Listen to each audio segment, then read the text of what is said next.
Hello friends, welcome to our channel. இப்போ நம்ம பார்க்க போகிறது the king and his ghost அப்படின்ற ஷார்ட் ஸ்டோரி பார்க்க போகிறோம். இந்த மாதிரி நம்ம ஷார்ட் ஸ்டோரிஸ் ரீட் பண்ணும்போது புது புது வேர்ட்ஸ் நம்ம நிறையா தெரிஞ்சுக்கலாம். அது மட்டும் இல்லாமல் ஒரு சென்டென்ஸை எப்படி கன்ஸ்ட்ரக்ட் பண்ணுறது அப்படின்ற மெத்தடையும் நம்ம தெரிஞ்சுக்கலாம்.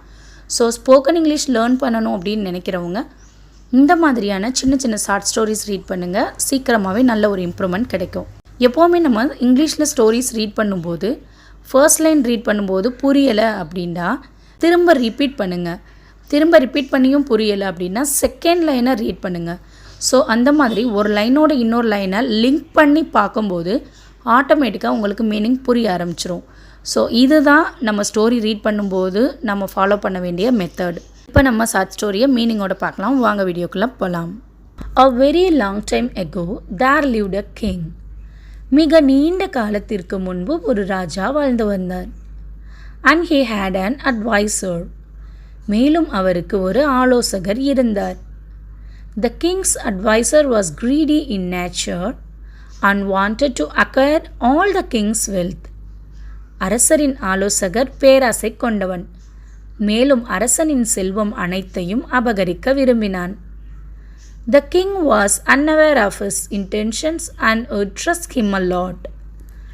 மன்னன் அவனுடைய நோக்கத்தை அறியாமல் அவனை மிகவும் நம்பினார். Somehow, if I get all the king's treasure, எப்படியாவது எனக்கு அரசனின் பொக்கிஷம் எல்லாம் கிடைத்துவிட்டால், then I don't need to worry about anything in life. அதுக்கப்புறம் நான் வாழ்க்கையில் எதை பற்றியும் கவலைப்பட தேவையில்லை. The advisor used to think all the time. ஆலோசகர் எப்பொழுதும் அதை பற்றியே சிந்தித்து கொண்டே இருப்பான். There was a perfect time for an advisor. அவன் நினைத்தபடி சரியான நேரம் அமைந்தது. One day, the king and the advisor went on a hunt in the jungle. ஒரு நாள் அரசனும் ஆலோசகரும் காட்டில் வேட்டையாடச் சென்றனர்.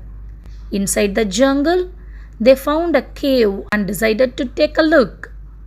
காட்டின் உள்ளே அவர்கள் ஒரு குகை இருப்பதை கண்டுபிடித்தனர். மேலும் அதை உள்ளே சென்று பார்க்க வேண்டும் என்று முடிவு செய்தனர். The moment they went inside the cave, அந்த நிமிடமே குகைக்குள் சென்றனர். They found a lot of treasure to their surprise. அவர்கள் ஆச்சரியப்படும் வகையில் நிறைய புதையல்களை கண்டனர். So much treasure. ஆஹா, இவ்வளவு பொக்கிஷம்.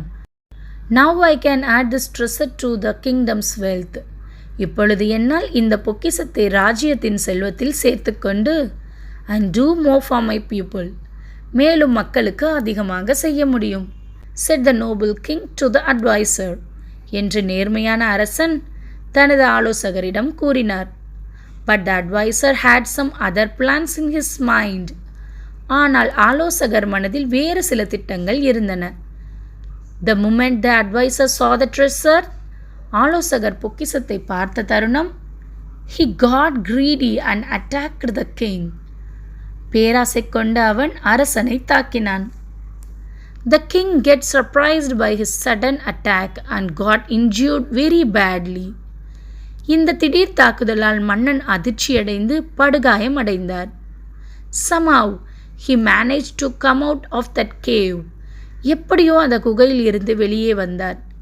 The moment he came out, அவர் வெளியே வந்த தருணம், a big boulder fell at the opening of the cave. குகையின் திறப்பில் ஒரு பெரிய பாறை விழுந்து trapping the advisor inside. ஆலோசகரை உள்ளே சிக்க வைத்தது. Before dying, the king cursed the advisor. இறப்பதற்கு முன் அரசர் ஆலோசகரை சபித்தார். saying only an honest man will be able to remove the boulder. ஒரு நேர்மையான மனிதனால் மட்டுமே பாறையை அகற்ற முடியும். from the opening of the cave and be able to set you free. அப்பொழுதுதான் குகையின் திறப்பிலிருந்து உன்னை விடுவிக்க முடியும் அப்படின்னு சாபம் கொடுத்துடுறாரு ராஜா. ஆனால் அவர் அந்த குகையை விட்டு வெளியே வரும்போது பாறை விழுந்து அந்த அட்வைசரை லாக் பண்ணுறதும் இல்லாமல் அவரும் படுகாயம் அடைஞ்சனால இறந்துட்டார். Many years passed. ஆண்டுகள் பல கடந்தன. One day, an honest traveler happened to pass that cave and noticed the boulder. ஒரு நாள் ஒரு நேர்மையான பயணி அந்த குகையை கடந்து சென்றபோது பாறாங்கல்லை கவனித்தார். He removed the boulder and saw an old man sitting there. பாறாங்கல்லை அகற்றிய அந்த பயணி அங்கே ஒரு முதியவர் அமர்ந்திருப்பதை பார்த்தார். That old advisor narrated the whole incident to the honest traveler and asked for his help. அந்த வயதான ஆலோசகர் அந்த நேர்மையான பயணியிடம் நடந்த முழு சம்பவத்தையும் விவரித்து உதவி கேட்டார். I will give all this treasure. இந்த பொக்கிஷம் அனைத்தையும் தருகிறேன். If you help me find the way out here, said the advisor to the traveler. இங்கிருந்து வெளியேறதுக்கு ஏதாவது வழி சொன்ன அப்படின்னா இந்த பொக்கிஷம் எல்லாத்தையும் உனக்கு தந்துடுறேன் அப்படின்ட்டு அந்த ஆலோசகர் அந்த பயணிகிட்ட சொல்கிறாரு. But the traveler refused to take the offer and went his way. ஆனால் பயணி அந்த வாய்ப்பை ஏற்க மறுத்துவிட்டு தனது வழியில் சென்றார்.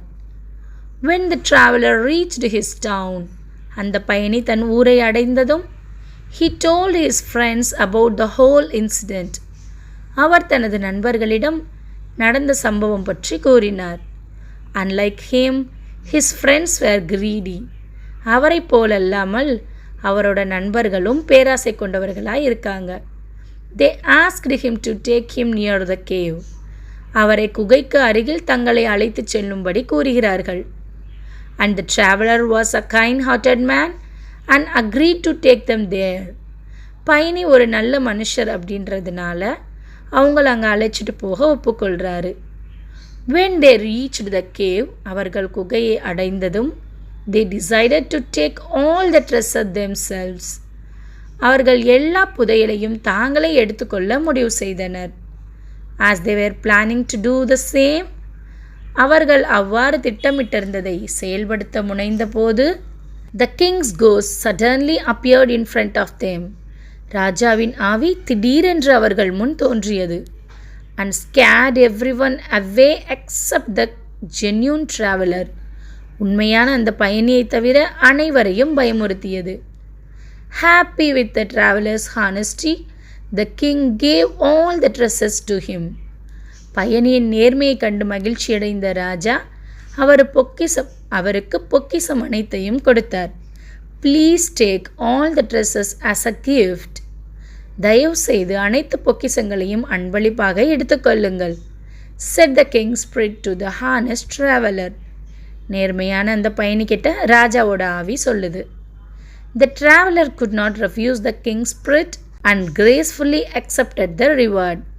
ராஜாவின் ஆவி கூறியதை மறுக்க முடியாத அந்த பயணி வெகுமதியை மனதார ஏற்றுக்கொண்டார். ஸோ இப்போ நம்ம ரீட் பண்ண இந்த ஸ்டோரிஸில் நம்மளுக்கு நிறையா நியூ வேர்ட்ஸ் வந்திருக்கு. சென்டென்ஸ் மேக்கிங் எப்படி பண்ணுறது அப்படின்ற ஒரு ஐடியா கிடச்சிருக்கும். இந்த வீடியோ பிடிச்சிருந்தால் மறக்காமல் லைக் பண்ணி ஷேர் பண்ணுங்கள். நெக்ஸ்ட் வீடியோவில் பார்க்கலாம். டாடா பாய்.